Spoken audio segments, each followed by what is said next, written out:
Hey everyone, I want to say thank you for checking out this video. My name's Tyler. I am a photographer who is newer to film and decided to make a channel about it. So if that's what you're into and you want to follow along on my film journey, I'd love it if you subscribed. One of the biggest drawbacks for me, at least in film, is the cost of not only the film itself, but the developing and the scanning and taking to a lab and the whole process. In one of my previous videos, I wanted to see if I could at least scan my negatives at home. Maybe not the most high resolution way, but good enough to do some basic editing and post them on social media and see if I want to send in those negatives to get scanned at a lab. I really wanted to do this as part of the film developing at home process to see if I could do the scans. It also saves a lot of time from having to go back and forth to the lab, which is about a half hour away from me. But it doesn't matter if I can scan them at home if I can't develop them. So the next step in this whole process is trying to see if I can develop film at home.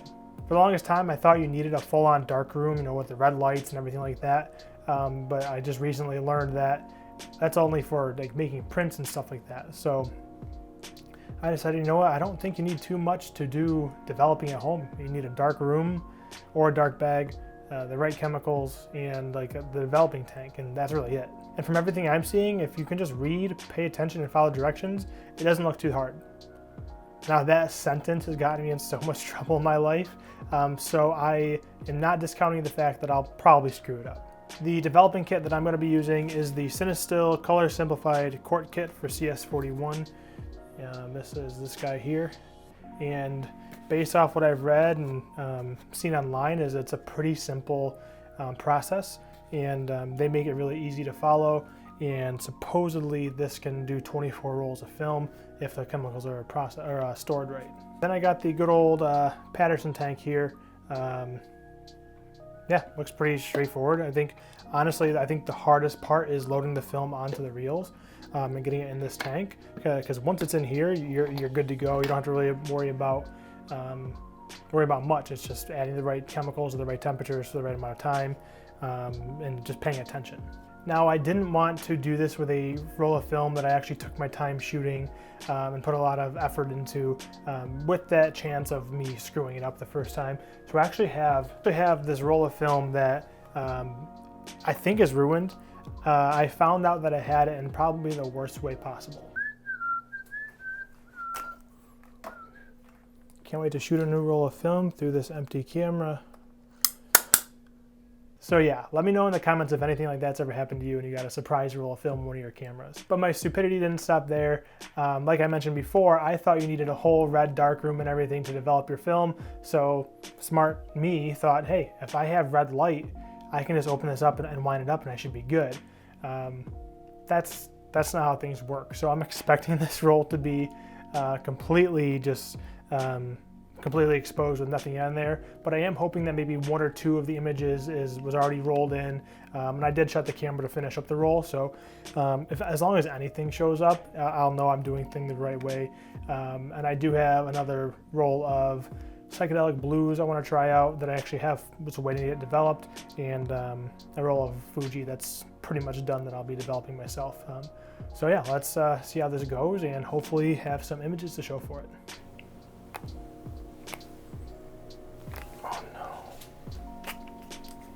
So quick change of plans. I opened the canister, and to my unfortunate realization, this is actually a roll of Tri-X, which is black and white, which as you can see I wrote ruined on there. But I have color processing chemicals. I can't do black and white yet. So instead we're going to be doing the Psychedelic Blues number 6. This looked like a neat film. I don't think it's anything super serious. It's got kind of that trendy look to it. I mean, not even trendy, just unique. It's got different light leaks purposely and stuff. So I guess the nice thing is if I do screw it up and maybe it'll end up making it'll look natural. I'm nervous. At first I thought I was fine as using the junk film. I wasn't planning on using a film that I actually spent time shooting right off the bat, but let's see how it goes. So don't judge my messy apartment, please. Keep in mind that we are in a small apartment and have a messy dog. So the first thing I did was just measure out the water into 2 different jugs. I thought these glass jugs would work really well, but they're way too big. Like I said, messy bathroom. I have a messy dog. We just gave him a bath, so don't judge. Just mixing the chemicals. I try to get the water to 125 degrees, but I did have a lot of difficulty getting it that warm, and I was worried about it, if I'm being honest. So yeah, just mix up the chemicals at the hottest I can possibly get it, using the bathtub to keep them warm.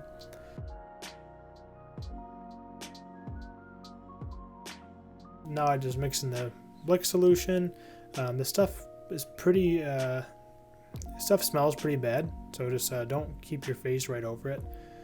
Moved back to my kitchen a few hours later, this time using 2 pots and my stove to keep the chemicals warm. I think it would be nicer if I just had 1 pot to worry about or 1 container to worry about for temperature wise, because it was confusing to go back and forth between 2 things. But yeah, notes taken. Mixed everything into the container here and just agitated, paying attention to the temperature of the Blick solution, all while timing out when to agitate. I saw this agitation method on a different video and thought it was nice.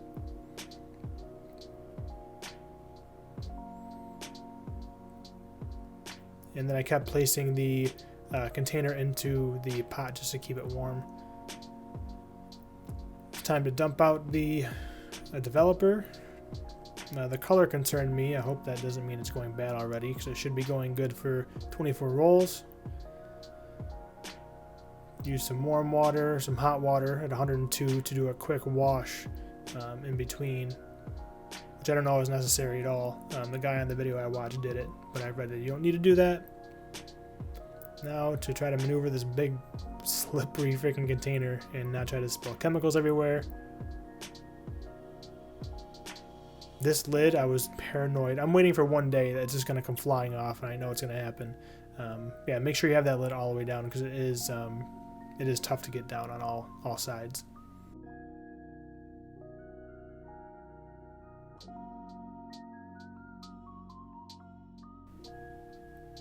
And now the moment of truth. Taking things out, and I was incredibly happy to see, I might not look happy, but I was happy to see that there was images on the actual film there.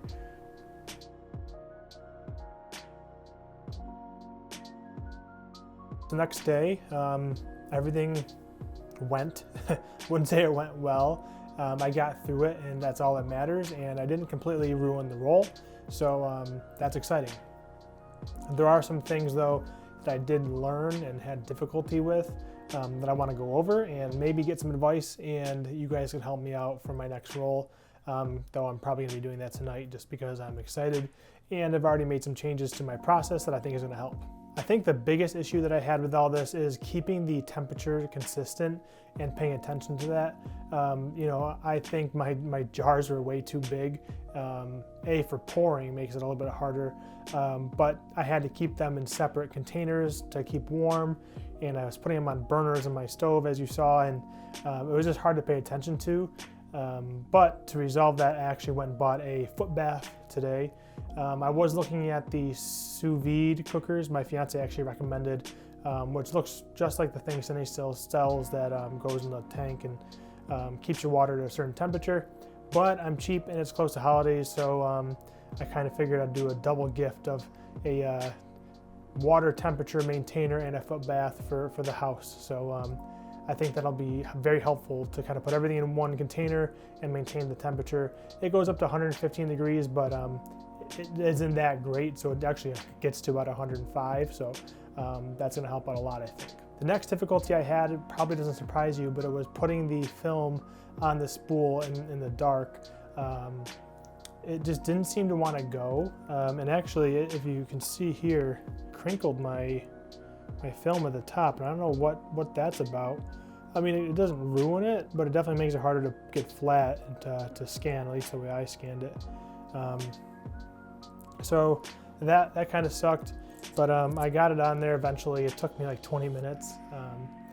Yeah, so once I got past that, it was on to the actual developing. The developing, it's stressful, mainly the timing, because like I haven't figured out in between times, like I gotta move quick and make sure the temperature is this and make sure it didn't drop too much while I'm waiting for it to agitate and all that stuff. So that was stressful. I was pretty happy to see that when my negatives came out, there was images on there.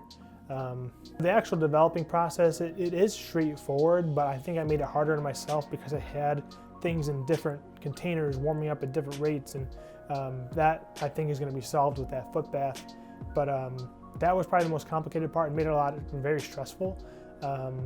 I did end up having to stop recording because I couldn't pay attention to my GoPro and all that. But honestly, I think if you're watching this channel, you've probably seen someone develop their film before, or probably know how to do it yourself. It's kind of boring, and I'm definitely not an authority on it, so I didn't want to make this a tutorial at all. So I took the morning to scan my negatives, and if you haven't seen my previous video on that, I do it with my iPhone and a light.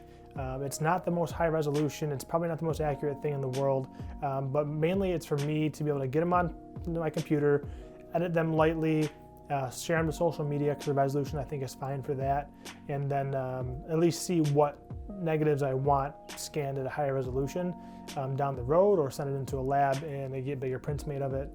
I do have plans of getting a scanner here pretty soon. I've been looking at the older Epson flatbeds that do 35 and 120 because I do want to do 120 in medium format here in the near future. If you have any recommendations though, let me know. Like I said though, I am a budget film photographer, so don't send me something that's stupid expensive. I'm looking on eBay at things that are like $100. So I got the negatives all scanned in and I hated them. They looked like absolute, I don't know what it was. They were just completely blue. And now the first thing that came to my mind was, it's Psychedelic Blues film, so maybe it's supposed to be blue, but I don't remember it looking like that. I remember it looking like a normal film with some colors and light leaks and things here on that are intentional, but not the whole frame being blue. So I went back to the website and double checked, and yeah, it's like how I imagined it. So I'm not sure really what I did. And from everything I'm seeing, if you can just read, pay attention, and follow directions, it doesn't look too hard. If you have any ideas, I'll show you what they looked like right out of the scan here once I converted the negative.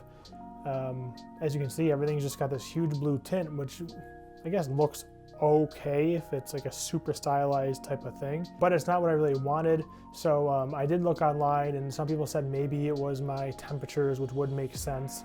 Some people said it could be a bad Blix, which I'm hoping is not the case. And I'm gonna try it again, and hopefully it doesn't turn everything else blue again. But they said it could be a combination of the temperature and development time, so it could be on my end. Hey, I wanted to pop in real quick. This is actually future me. I'm still in the midst of editing this video, but last night I decided to try developing again and did a roll of that Fuji 400H Pro, whatever it is, just to see if I was doing it wrong. But I still had that blue issue, and it really was driving me nuts. But then I realized I can convert it to black and white, and it looked fine. So the detail was there, it was just the colors off. And I thought maybe it's my phone. Maybe the phone scanning isn't working. So I grabbed a negative that was developed by the lab that I know was perfectly colored or colored correctly, and scanned it with my phone, and it came out blue just like the other ones did. So I took all the negatives from the last two rolls I just did myself, took them to the lab today, and they scanned in perfect. So I'm really stoked that I didn't mess them up and I developed them right. It just turns out that scanning negatives with your phone only works if you have black and white. I don't think an iPhone can really differentiate between all the orange and all the colors, negative colors in the film, because it's just going to look orange to the phone. So obviously when you convert the negative, it goes blue. So yeah, really excited that everything is working right. Only downside is now I have to buy my own film scanner, so I'm going to be on that hunt. All right, now back to the video. Surprisingly enough, even though I didn't really like these photos, once I got them edited, I did like some of them. There was actually a few that I really did enjoy. I'm going to be keeping, and maybe getting some prints made of them, or at least higher res scans so we can edit those. These photos were some of my most liked on Facebook, which, I mean, it makes sense. The Psych Blues film has that likable and really retro looking feel because it has all those light leaks and stuff. If I had to give a review on that film, I think it's a really neat film. The look is unique, it's fun. For me, I don't think it's a serious type of film.